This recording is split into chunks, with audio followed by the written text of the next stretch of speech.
Good evening, America. My name is Lance. Don't at me on this video. This is my very first video. All I'm trying to do is add content to maybe help someone like myself who's gone to YouTube to find some way to do something a little better than they might have done it without YouTube. Today's video is going to be a pre-trip informational video about prepping to ride the Katy Trail in Missouri.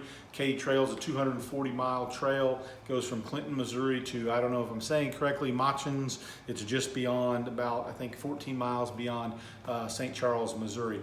So my son, Cooper, who's 14, he and I will be doing that over a 5-day period. So round numbers, riding about 50 miles a day. We are staying in hotels, so we're not tent camping, so that will affect how you see the video and some of the things that we're bringing with us. So I'm going to go ahead, I'm going to go through our bikes really quickly, and then I'm going to go to the gear that we're taking, and I'll show you a little packing, is how stuff goes in, and then that'll be it today. I'm repping also the shirt I got a couple years ago from the Bike Stop Cafe. Just a little gear. That's not a paid advertisement. They'll probably ask me to take that off. But I have done this before, so you're not seeing somebody who's making a video, hey, I don't know how or what to expect. 2 years ago, my son Cooper, when he was 12, and we did this, and so I think we'll be a lot better at it this time. All right, first of all, I'm going to talk about our bikes and our bike setup. I have a Surly long haul trucker. I got the frame in 2011. I had most of the other parts from other bikes and built it up. So at that time, this probably represents the bike itself worth less than $1,000. But when I bought that frame back in 2011, I did it deliberately, knowing that at some point I wanted to do some bike packing and some traveling that way. I would recommend that frame if you're looking to start, but of course, just to go riding and do some bike packing, you absolutely don't have to go out and buy a frame and build up a bike. On the back, I have a Sunlight rear rack. I want to say that was probably about a $60 purchase. The newest purchase, and what's different this year, is I had these Ortlieb waterproof panniers. Got those off BikeDirects.com. They had a big sale, I want to say around April, and maybe those were about 170 bucks. That's very pricey, but that's still a great price for these. They're waterproof, and they're going to hold everything that I need in there. And if I needed more than that in there, then I'm probably not doing it correctly. So I'd really recommend those. I want to tell you, just show you another option. 2 years ago, Cooper and I used these, and we got everything in these, and these are Axioms. And I want to say that we paid about $60 for these. So there's a huge range, 170 versus 60, and these worked. I had some issues, had to do some bungee cording to keep them on the racks, but still it's a great price point to start, and it was perfect for me, and it got me into some higher level stuff. So that's another option. You don't have to go with the highest end bags.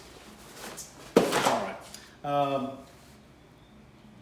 I'll have one other bag on my bike. That's not true. I have 2 other bags on my bike. This is a rear bag that will sit on top of the frame, on top of the rear frame, and in it, I won't go through all the contents, but just keep basically extra tubes.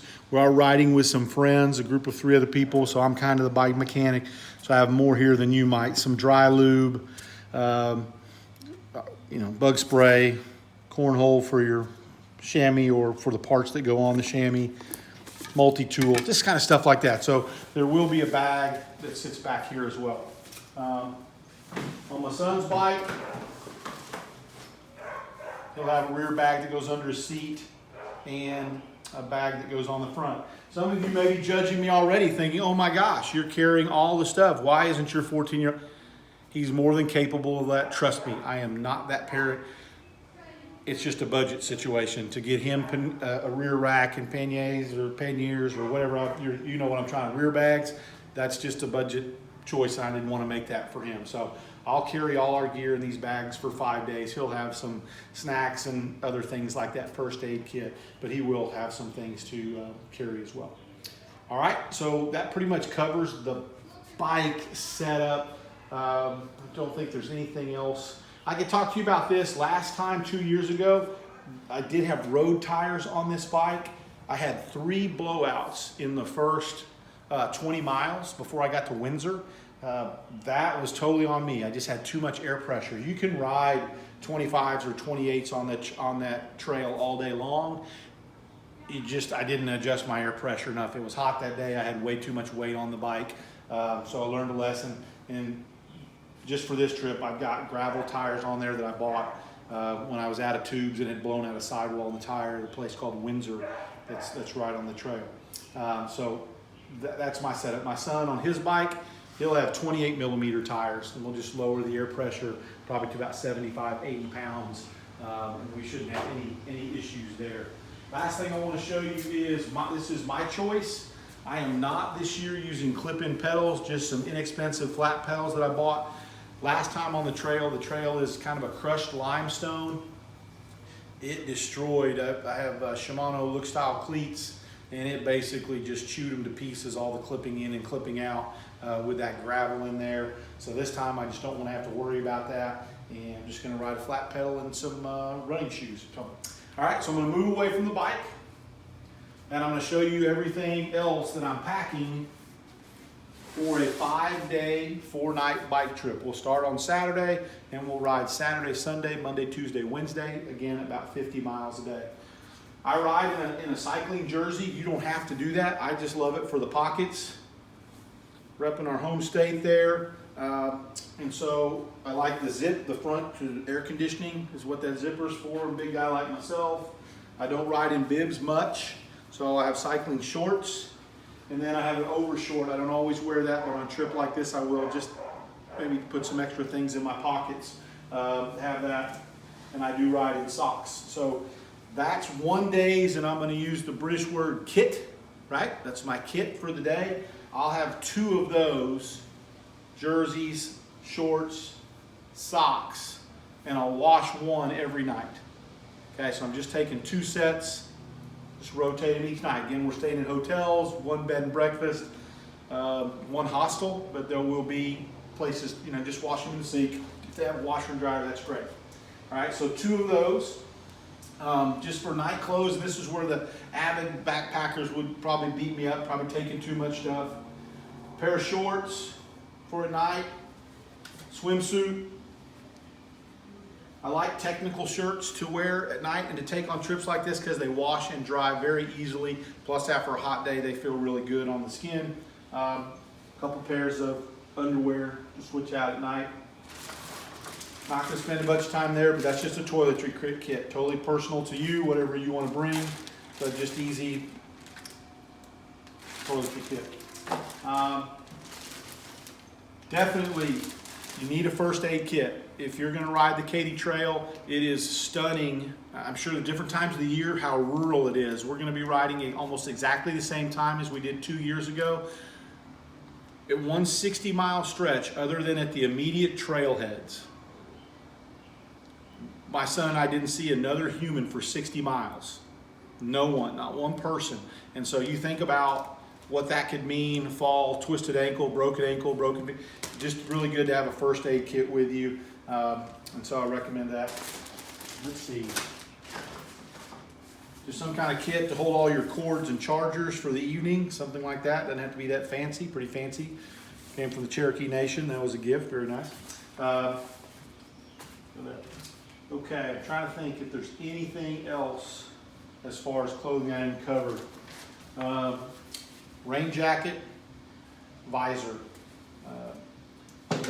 That constitutes everything that I'm going to bring. My son will bring almost the exact packing list.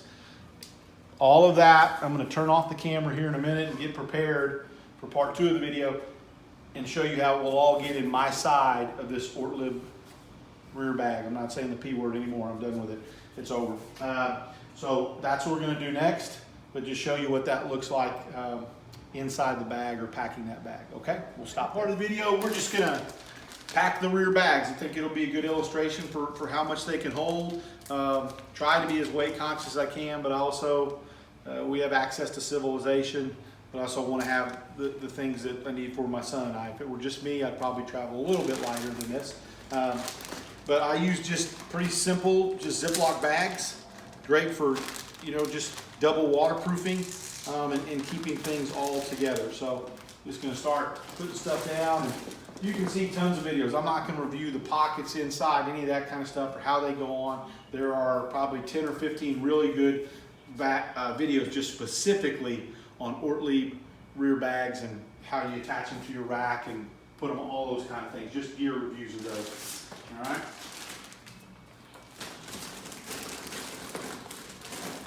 It's kind of frightening if I have to stop the video and things won't fit in there, but I have less items than I did last year, so, or 2 years ago, so I feel like I'm way ahead of the game. All right, that was it. I mean, so I had 2 big Ziploc bags, 2-gallon bags with clothing. I just put in the rain jacket and again, all my computer cords. All right, and this is the first time I've ever closed this up. So if you've ever used dry bags before, it's the exact same concept. You roll that up. There is an internal clip to make it even more waterproof, but I'm not expecting any rain right now in my garage, so I won't go through. That was a joke. I hope you laughed at home. But anyway, so that's what that bag's going to look like. I don't have video right now of me riding. I may do that and add that to this video. Maybe that would be helpful to some beginners. But that's it. So that's everything that I need on this side. And then so the equivalent will be on this other side with my son. So if you think about it, if it was just me riding and it wasn't riding with someone, I could probably either do it with one bag on one side or distribute the weight a little more equally to both sides. But this bag is easily holding all the clothing and all the materials that I need for 5 days of riding. Again, that's not tent camping, knowing that we're stopping in hotels. The last thing I want to talk about, I think would be invaluable if you're planning on riding the Katy Trail is the complete Katy Trail guidebook. This was the 10th anniversary. I want to say this was published in 2008. So it was already dated a little bit when we rode 2 years ago. I'm sure even more of that is the case, but it's an excellent book. It's by Brett Dufour. It's available, you know, online, used and stuff. You can get it for a great deal. But I really encourage you to get a copy of that and read through it. It does a great job of documenting all the towns and just kind of preparing you for what each trailhead has to offer, whether that's with water or restaurants or even no water. So again, the Katy Trail Guidebook. Hey, I hope you found this helpful. I think it's helpful for me to try and give back to maybe some other beginners, novice people. I think for an expert, this video would probably, they may have shot themselves during the video, and I apologize for that to their loved ones, but I'm not culpable in that. That was their own decision. Again, I just encourage you to try it. I think it's a great opportunity to do cycling in a different way, and it's really not as difficult as you think it might be. So that's the video. You can send me questions. This will be the first one I ever post. I have no clue how you'll even find out about it.